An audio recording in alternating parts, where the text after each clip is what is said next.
Matthew Stevens, good strong raise, takes him the pot. That's 22,000 he'll add to his stack, Gary. Absolutely, that's exactly what he needs to be doing. Finding a hand, making a stand, sticking your chips in, and making sure you pull them back, and that's what he's done. He just needs to do a couple more of these, and he's right back in the game. As you can see, John McGurk now doesn't have quite the commanding lead that he had. Ed Giddens just took a little bit of a chunk out of it. So it's still anyone's game. McCreary, his play has been spirited, but he hasn't said much at this table. Looks like he's just focusing on the poker.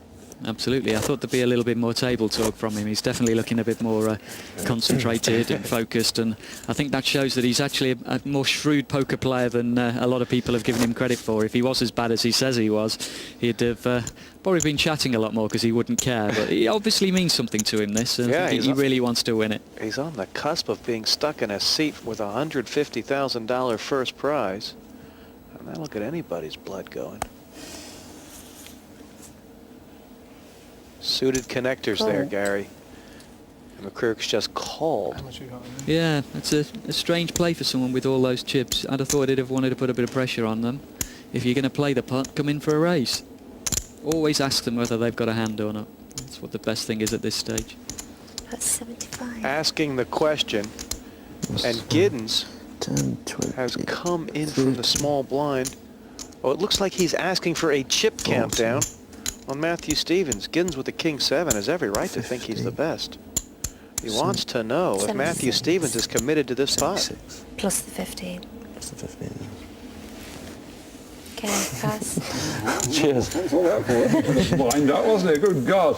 That was a bit strange, Gary. Can you figure that one out? No, I think that was a bit of an unusual thing from Ed. I thought he might have been trying to decide whether he wants to make a stand with the hand, but obviously hasn't. Didn't like it that much enough to flat call. Well, we're head up here. Matthew Stevens versus McCreary. And that 5 has just paired the horseman up. But Matthew Stevens is sitting there with a hand that he might be prepared to put his chips in with. Oh yeah, 6-8 up and down. A 4 or 9 would give him a straight. And is Stevens looking for a check raise here? It's possible, yeah. But I really wouldn't have done that with this kind of a hand. Not against this man either. If you're going to play the hand, just put your chips in straight away. Make it really expensive for him, because now if he decides to move all in, John McCreary, he's not really putting any pressure on him. I think if he's going to play it properly now, he has to fold the hand. 40,000 is the bet. Matthew Stevens only has about 75,000 in front of him. So it's probably all in or all out. And even though a 4 or 9 would make him top straight, Gary, the odds are not with him, are they? No, he's about a 2-to-1 underdog to actually make the straight, but he's also got 6s, which will put him in front as well, which actually gives him a lot better position. He'd actually improve just under 50% of the time. So odds-wise, he's actually getting his percentage to actually stick his chips in. But the problem is, unlike in a cash game where everything can be judged on odds, in a tournament, you know, you get it wrong, you can't reach into your pocket and you get knocked out. So you really don't want to be just slightly better than 6-4 dog to actually stick all your chips in. Right, Stevens choosing survival over a long run gain, and he's still in this tournament. Exactly, and that's what it's all about in tournament poker. It's not about making all the correct percentage plays, it's about being there at the end, and that's what he's playing for. You know something about that. You came through over 2,400 people this year in the World Series of Poker. Yeah, that was a little bit of a survival feat. Would have been a lot better if I'd have got through the last 16 as well. Well, these players trying to get through 5 others. But the stakes are rather serious. 1 seat open in this event in the main draw, and Ed Giddens would like to be there. With a King 7 on the button, Gary, this is a raising hand, isn't it? Absolutely. We just saw him lay down this hand in the small blind, and what I'd like to see, especially 3-handers, is a little bit more aggression from Ed with these kind of hands. He really needs to start putting the pressure on if he's ever going to compete against John McCurry, especially if they get heads up. Well, Matt's gotten optimistic. He's put a call in with the 5 high, excuse me. And the option will be on John McCreary now. But he can only play what they deal you. And that's McCreary's hand. He's beat 7 ways to Sunday. There's 30,000 in the pot, and neither player has a card above a 5. Question of first bluff wins. Absolutely. We're back to that old chestnut. And Matthew Stevens in the past has actually been the first person to put the bluff in, but now John McKirrick. Look at that pointing finger. He sensed weakness and says, I'll bet what you got. Which is exactly what he said when the... And now he's turned him over to boot Gary. Oh, he's trying to rub it in.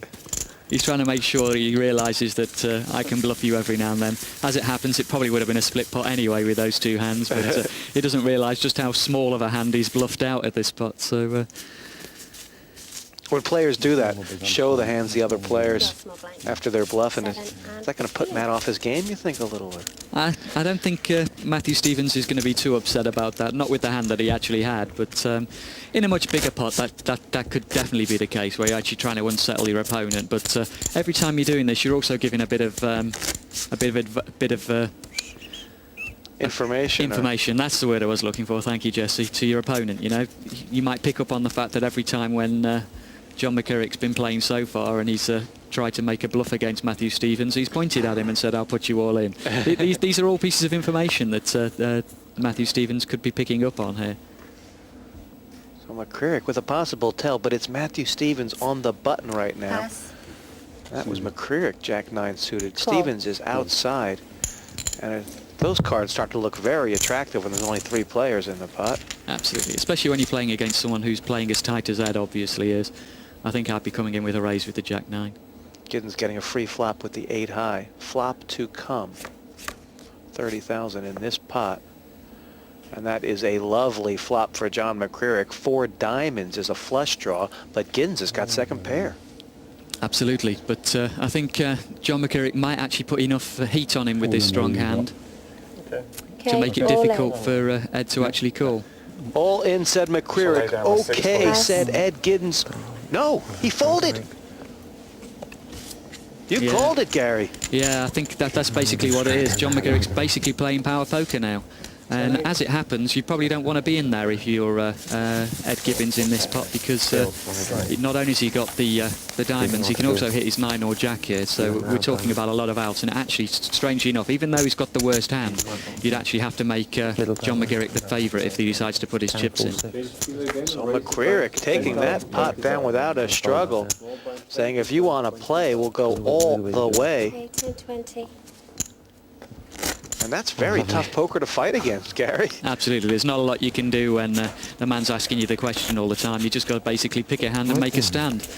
And I like the way John's playing his heads-up game, you know, until he walks into someone who's got top pair. When they're seeing the flop, he's basically putting a lot of pressure on, and he's going to pick up a lot of pots doing this. And now that there's 30,000 in the pot every time before the flop, it's worth stealing. Yeah, bad news for the short stacks. Blinds have gone up, 10 and 20,000 now. And McKirrick finding the big ace on the button. Raise to 50,000. Says, I'm all in. let's go. 50,000 is the bet. All in, says Matthew Stevens.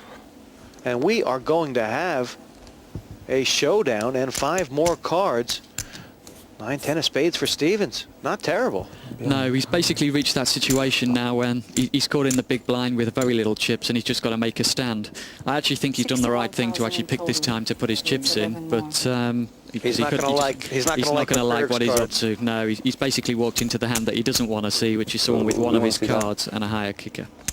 So McKirrick a strong favourite here to take Stevens off the game. Absolutely, we're probably looking at a heads-up match now, and I don't think Ed's got the aggression in him to be able to take John McKirrick. Matthew. But let's not ride him out yet. He's still got a chance to actually catch. Matthew Stevens all in, desperate for a 9 or spades, and that was an ugly flop for Matthew Stevens. He's got a straight draw, but 3 diamonds on board, and McKirrick's got one of them. And the one thing he doesn't want to do is hit the jack, because John McKirrick makes a higher straight. So we're basically looking right now. Oh, right, you his are. only chance to hit here is 2 9s. That's basically a killer card. We now need an ace to split, or we're going to lose Mr. It was Matthew a Stevens. straight for Matthew Stevens, but McKirrick's made a higher one. Broadway ace high, and like you say, it has to be an ace on the river, I need a base of and not a diamond. ace of spades. It's not great when you got 2 cards to split, unfortunately. Matthew